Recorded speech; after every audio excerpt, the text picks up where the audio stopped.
నేను దేవిక. ఇప్పుడు మనతో పాటు మన స్టూడియోలో ఉన్నారు doctor Bharadwaj. Fidicus homeopathy sir అయితే మనతో పాటు ఉన్నారు. ఇప్పుడు సార్‌ని అడిగి మనకున్న డౌట్స్ అంటే మనకి లైక్ స్కిన్ పరంగాను, హెల్త్ హెల్త్‌కి సంబంధించి ఏ ఏ సమస్యలకైనా గూడా వాటికన్నిటి కోసం గూడా సార్‌తో డిస్కస్ చేద్దాము. మనకేమేం డౌట్స్ ఉన్నాయో అవన్నీ గూడా అడిగి క్లియర్ చేసుకుందాము. నమస్తే సార్. నమస్తే అండి. సార్ సోరియాసిస్‌కు పర్మనెంట్ ట్రీట్మెంట్ ఉందా అంటారా సార్? సోరియాసిస్ అనేది ఒక స్కిన్ డిసీజ్ అండి.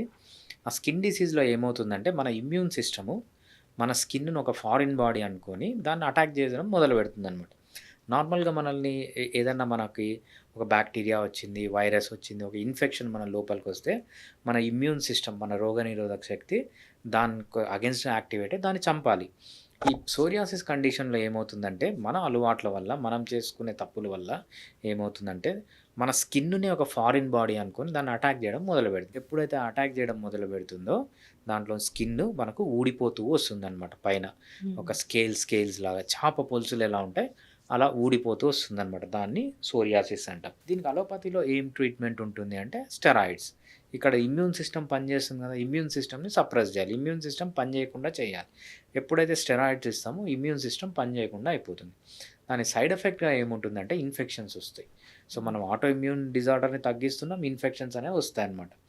బట్ హోమియోపతిలో మనము ఏదైతే మన ఇమ్యూన్ సిస్టమ్ తప్పుగా పనిచేస్తుందో, మన ఇమ్యూన్ సిస్టమ్ రాంగ్‌గా మన స్కిన్‌ని ఒక ఫారిన్ బాడీని ఐడెంటిఫై చేసి దాన్ని చంపడం మొదలుపెడుతుందో, దాన్ని మళ్ళీ కరెక్ట్ చేయొచ్చనమాట. అంటే రూట్ కాజ్ నుంచి ఈ సోరియాసిస్‌ని తీసేయడానికి హోమియోపతి చాలా బాగా పనిచేస్తుంది.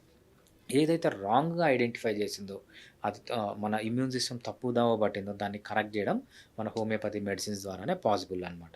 దాన్నేమంటామంటే మనము కాన్స్టిట్యూషనల్ ట్రీట్మెంట్ అంటాం. మన మెంటల్ మేకప్ ఎలా ఉంది, మన ఫిజికల్‌గా ఎలా ఉన్నాం, మన డైజెస్టివ్ సిస్టమ్ ఎలా పనిచేస్తుంది, రెస్పిరేటరీ సిస్టమ్ ఎలా పనిచేస్తుంది, ఇక్కడ ఏమైనా డిఫెక్ట్స్ ఉన్నాయా, మన థింకింగ్‌లో ఏమైనా డిఫెక్ట్స్ ఉన్నాయా, దీని అన్నిటి వల్లనే మన ఇమ్యూనిటీ పైన ఎఫెక్ట్ చూపిస్తుందనమాట.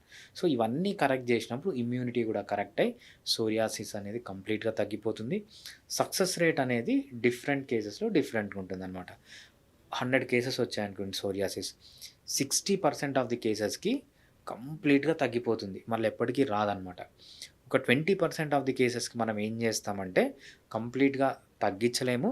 బట్ ఈ పేషెంట్స్‌ని మనం స్టెరాయిడ్స్ పైకి పోకుండా, లేకపోతే మనము యాంటీ హిస్టమైన్స్ పైకి పోకుండా, పెయిన్ కిల్లర్స్ వరకు పోకుండా ఒక 20% ఆఫ్ ది కేసెస్‌ని కాపాడొచ్చు. ఒక 20% ఇంకొక 10%లో ఏమవుతుందంటే కంప్లీట్‌గా తగ్గిపోతుంది. మళ్ళీ ఎప్పుడో ఫ్యూచర్‌లో వచ్చే ఛాన్స్ ఉంటుందనమాట.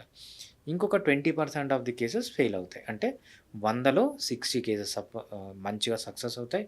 ఒక 20% ఆఫ్ ది కేసెస్ అనేవి ఫెయిల్ అవుతాయి. అంటే ప్రతి 10 మందిలో 2 కేసెస్ అనేవి ఫెయిల్ అవుతాయన్నమాట సోరియాసిస్‌లో. మనం ఎందుకు ఇది ప్రజలకు చెప్పాలి, ప్రజల్ని తప్పుదోవ పట్టించకూడదు అంటే, చాలామంది ఏం చేస్తున్నారంటే 100% సక్సెస్ రేట్, 100% సక్సెస్ రేట్, 100% తగ్గిస్తాము అంటారు. అలా చేసి జనాలు మోసపోతున్నారట. అలా చేయకూడదు. సో, ఏదైతే ట్రూ ఇన్ఫర్మేషన్ ఉందో అది ఇవ్వాలనమాట. సో, నా ఎక్స్‌పీరియన్స్ ప్రకారం నేను చాలామంది హోమియోపతి డాక్టర్లు చూసింది 60% సక్సెస్ రేట్ అనమాట. అంటే 10 మందిలో 66 మందికి బాగా తగ్గిపోతుంది. ఒక 2 మందికి తగ్గుతుంది. బట్ ఫ్యూచర్‌లో వచ్చే ఛాన్స్ ఉంటది. ఇంకిద్దరికి ఏంటంటే ఫెయిల్ అవుతుందన్నమాట. ఇలా మనకు సోరియాసిస్‌లో సక్సెస్ రేట్ అనేది ఉంటుంది. ఓకే. సో, మీ దగ్గర మోస్ట్‌లీ ఎట్లాంటి పేషెంట్స్ వస్తుండే సార్? అంటే ఇది మేల్స్‌లో ఎక్కువ వస్తుందా? ఫీమేల్స్‌లో ఎక్కువ వస్తుందంటారా సార్ రైట్. ఇది? నా దగ్గర డిఫరెంట్ కేసెస్ ఉన్నాయండి. ఒక కేసు నెల్లూరు నుంచి వచ్చారనమాట. ఆయన ఏదో లోకల్‌గా జాబ్ జేస్తారు. ఆహ్, ఎప్పుడు శబరిమలైకెళ్ళి మాలేసుకుంటూ ఎప్పుడు అడిగినా ఏదో ఒక మాలలో ఉన్నానని చెప్తూ ఉంటారనమాట. ఆయనేంటంటే 6 మంత్స్ వితిన్ 6 మంత్స్ ఆయనకి కంప్లీట్‌గా సోరియాసిస్ అనేది తగ్గిపోయింది. సో, మళ్ళీ ఇంతవరకు రాలేదు. ఇంకొక కేస్ ఉందనమాట. ఆయన కదిరి అనే ఒక ప్లేస్ ఉంటుంది. మనకు హ్మ్. అనంతపూర్ డిస్ట్రిక్ట్‌లో. ఇప్పుడు సత్యసాయి డిస్ట్రిక్ట్ కిందకొచ్చిందనమాట. అక్కడుండు వాళ్ళ సొంతూరది. ఆయనుండేదేమో ఎక్కడుంటారంటే ఇజ్రాయెల్‌లో ఉంటారనమాట. ఓకే. ఇజ్రాయెల్‌లో సాఫ్ట్‌వేర్ ఇంజినీర్. ఇక్కడి నుంచి అక్కడికెళ్ళి అక్కడ జాబ్ చేస్తున్నాడనమాట. ఆయనకు సోరియాసిస్. సోరియాసిస్ అంటే ఏంటంటే ఆహ్, ఎప్పుడు కాళ్ళకి మాత్రమే వస్తుంది ఆయనకు సోరియాసిస్. బాడీ ఎక్కడ రాదనమాట. ఓకే. సో, స్టెరాయిడ్స్ వాడాడు, యాంటీ హిస్టమైన్స్ రెగ్యులర్‌గా వాడాడనమాట. సో, మనం ఆ కేస్‌ని 3 ఇయర్స్ నుంచి ట్రీట్ చేస్తున్నాం. 3 ఇయర్స్ నుంచి ఏంటంటే మనం మెయింటైన్ చేసుకుంటూ వస్తున్నాం. మన దగ్గరికి ఎప్పుడైతే వచ్చాడో స్టెరాయిడ్స్ మానేశాడు, యాంటీహిస్టమైన్స్ మానేశాడు, పెయిన్ కిల్లర్స్ వాడేశాడు, అన్నీ మానేశాడు. ఓన్లీ హోమియోపతి మెడిసిన్స్ ద్వారానే మనం 3 ఇయర్స్ నుంచి స్టెరాయిడ్స్‌కి దూరంగా పెట్టాము. అది కూడా అగ్రవేషన్ అనేది ఎప్పుడో వింటర్‌లో ఒక్కసారి, 2 సార్లు వస్తుంది. కొంచెం మనం డోస్ పెంచినా, మెడిసిన్ చేంజ్ చేసినా వింటర్‌లో కూడా తగ్గిపోతుందనమాట. అలా మనకు డిఫరెంట్ కేసెస్ ఉన్నాయి. మనం మామూలుగా చూసేదేంటంటే విమెన్‌లో తక్కువ సోరియాసిస్. ఔట్ ఆఫ్ 100 మెంబర్స్ నాకు సోరియాసిస్ పేషెంట్స్ ఉంటే 80% ఆఫ్ ది పీపుల్ మెన్నే ఉంటారనమాట. 20% ఆఫ్ ది పీపులే విమెన్ ఉంటారనమాట. విమెన్‌తో కంపేర్ చేస్తే మెన్‌లోనే ఎక్కువ ఉంటుంది ఇది. ఓకే. సో, ఫిడికస్ హోమియోపతిలో మీరు ఎట్లాంటి ట్రీట్మెంట్ ఇస్తారు సార్ దీనికి? రైట్. ఫిడికస్ హోమియోపతిలో మనం ఏమంటామంటే కాన్స్టిట్యూషనల్ ట్రీట్మెంట్ అంటామనమాట. ఈ కాన్స్టిట్యూషనల్ ట్రీట్మెంట్ అంటే ఏంటంటే, ఒక మనిషి యొక్క సైకాలజీని అర్థం చేసుకొని, మనిషి యొక్క ఫంక్షన్, వాడి రెస్పిరేటరీ సిస్టమ్ ఎలా పనిచేస్తుంది, డైజెస్టివ్ సిస్టమ్ ఎలా పనిచేస్తుంది, వాడి ఫంక్షన్‌ని అర్థం చేసుకొని, అదే ఫిజికల్‌గా ఎలా ఉన్నాడు, లావుగున్నాడా, పొడుగున్నాడా, పొట్టిగున్నాడా అంటే ఫిజికల్, ఫిజియోలాజికల్, సైకలాజికల్ ఈ 3 లెవెల్స్‌ని మనం అర్థం చేసుకొని, ఆ పర్సన్‌కి ఏదైతే స్పెసిఫిక్ మెడిసిన్ ఉంటుందో అంటే ఆయన జెనెటిక్స్‌కి సంబంధించిన మెడిసిన్ మనం ఎప్పుడైతే ఇస్తామో, ఏదైతే ఈ ప్రాబ్లమ్ ఉన్న ఇమ్యూన్ సిస్టమ్ ఉంటుందో అది కరెక్ట్ అయిపోతుందనమాట. దీన్నేమంటామంటే కాన్స్టిట్యూషనల్ ట్రీట్మెంట్ అంటాం. హోమియోపతిలో రూట్ కాజ్ ట్రీట్మెంట్ లేకపోతే పర్మనెంట్ సొల్యూషన్, పర్మనెంట్ క్యూర్ అంటే ఏంటంటే ఈ కాన్స్టిట్యూషనల్ ట్రీట్మెంట్ ద్వారానే అవుతుందనమాట.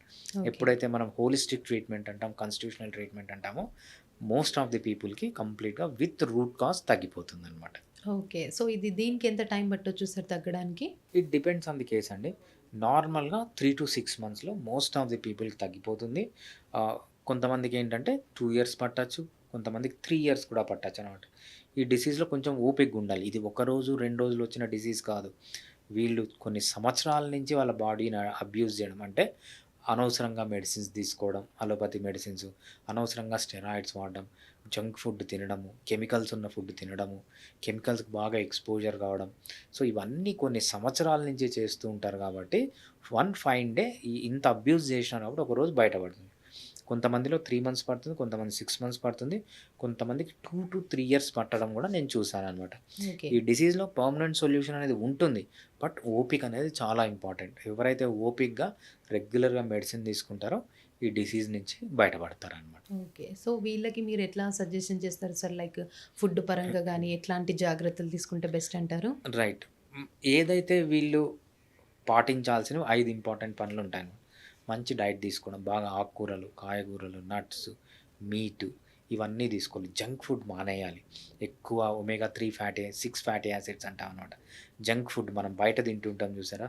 పునుగులు అంటే ఆయిల్స్‌లో వేసి కార్బోహైడ్రేట్ మన ప్రాసెస్డ్ ఫుడ్ ఇవి తగ్గించాలన్నమాట. మంచిగా నిద్రపోవాలి, రెగ్యులర్‌గా ఎక్సర్సైజ్ చేయాలి, లైఫ్‌లో స్ట్రెస్ ఉంటే తగ్గించుకోవాలి.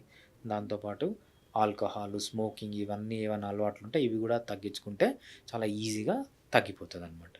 రైట్. సో, చూసారు కదండీ సోరియాసిస్ ఉన్న వాళ్ళకి ఎట్లాంటి డైట్ మెయింటైన్ చేయాలి, ఎట్లాంటి అంటే ఏం చేస్తే కొంచెం తగ్గుతుంది, ఎట్లాంటి జాగ్రత్తలు తీసుకోవాలి అండ్ ఫిడికస్ హోమియోపతిలో ఎట్లాంటి ట్రీట్మెంట్ ఉంది అవన్నీ కూడా సార్ అయితే చాలా చక్కగా వివరించి చెప్పారు. డౌట్స్ ఉంటే కూడా కింద నంబర్ ఉన్న దానికి కాంటాక్ట్ అయితే సార్ అయితే అన్ని డీటెయిల్స్‌గా క్లియర్‌గా చెప్తారు మీకు.